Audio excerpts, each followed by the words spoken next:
ছাত্রছাত্রীরা, এই ভিডিওটি আপনাদের জন্য। আপনারা যারা অনেকেই আমাকে জিজ্ঞেস করেছেন যে স্যার কবে থেকে আমাদের স্কুল, কলেজ বা ইউনিভার্সিটি খুলবে? তো গতকালকে সাংবাদিক সম্মেলনে কি বলা হয়েছে? আজকের দৈনিক সংবাদ পত্রিকাতে সেই তথ্য তুলে ধরা হয়েছে। তো বিস্তারিত আলোচনা করছি আপনাদের সামনে।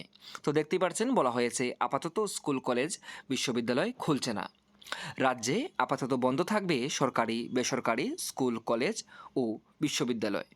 ত্রিপুরায় অভূতপূর্ব বন্যা পরিস্থিতিতে সমস্ত সরকারি, বেসরকারি অনুমোদনপ্রাপ্ত ও টিটিএডিসির অন্তর্ভুক্ত বিদ্যালয় এবং মাদ্রাসাগুলি পরবর্তী নির্দেশ না দেওয়া পর্যন্ত বন্ধ থাকবে।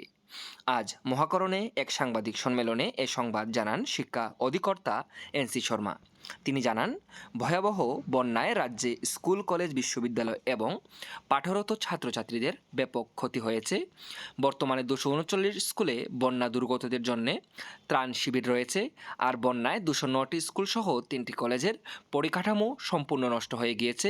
আর যেসব স্কুল, কলেজ থেকে বন্যার জল সরে গিয়েছে, এগুলির পরিস্থিতি আরও বেশি খারাপ।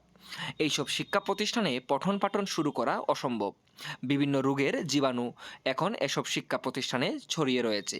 ফলে স্কুল, কলেজ পরিষ্কার করে আগে ছাত্রছাত্রীদের পঠন পাঠনের জন্যে উপযুক্ত পরিবেশ তৈরির চেষ্টা হচ্ছে।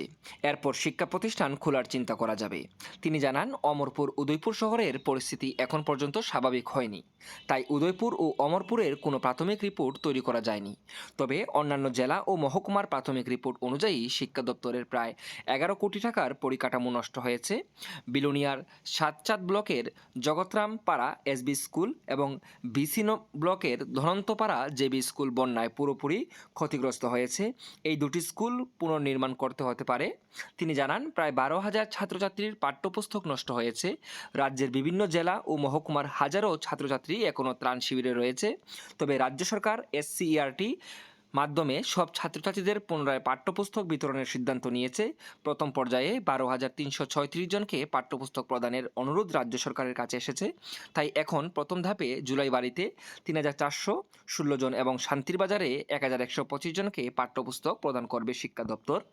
উচ্চশিক্ষা অধিকর্তা অনিমেষ দেববর্মা জানান, বিলোনিয়া ও মোহনপুর সরকারি সাধারণ ডিগ্রি কলেজের ব্যাপক ক্ষতি হয়েছে। এমনকি বিলোনিয়া ও শান্তির বাজারের সরকারি গ্রন্থাগারের প্রায় 78,000 বই পুরোপুরি নষ্ট হয়ে গিয়েছে। বিভিন্ন জেলা ও মহকুমার ডিগ্রি কলেজের বিজ্ঞান বিভাগের পরিকাঠামো পর্যন্ত ক্ষতিগ্রস্ত হয়েছে। এখন কলেজ থেকে জল সরে গেলেও অস্বাস্থ্যকর পরিবেশ কলেজগুলিতে রয়েছে। তাই এই মুহূর্তে কলেজে পড়াশোনা শুরু করার কোনো সুযোগ নেই। তিনি কবে নাগাদ স্কুল ও কলেজ, বিশ্ববিদ্যালয় খুলবে তা পরবর্তী সময়ে রাজ্য সরকারের সাথে বৈঠকের পরেই সিদ্ধান্ত হবে। তবে আপাতত স্কুল, কলেজ, বিশ্ববিদ্যালয় খুলছে না। এসসিইআরটি অধিকর্তা সহ অন্যরা সাংবাদিক সম্মেলনে উপস্থিত ছিলেন।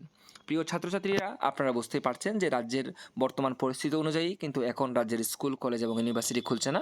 আপনারা অবশ্যই অবগত আছেন, ত্রিপুরা বিশ্ববিদ্যালয়ের অধীনস্থ যে সমস্ত ডিগ্রি কলেজ রয়েছে সেই কলেজগুলির পরীক্ষাও কিন্তু স্থগিত করে দেওয়া হয়েছে। পরবর্তী আবার নতুন রুটিন তৈরি হবে, তারপর আপনাদের জানানো হবে, তারপর কিন্তু পরীক্ষা হবে। তো আপাতত স্কুল, কলেজ, ইউনিভার্সিটি খুলছে না। সমস্ত কিছু ঠিক থাকলে পরবর্তী সময়ে আবারও মিটিং হবে, সেখানে সিদ্ধান্ত নেওয়া হবে এবং আপনাদের জানিয়ে দেওয়া হবে। তবে আপনারা ধরে নিতে পারেন এই কিছুদিনের মধ্যে স্কুল, কলেজ, ইউনিভার্সিটি খুলছে না। সবাই ভালো থাকবেন, সুস্থ থাকবেন। যে কোনো আপডেট আসলেই আপনারা এই চ্যানেলে পেয়ে যাবেন।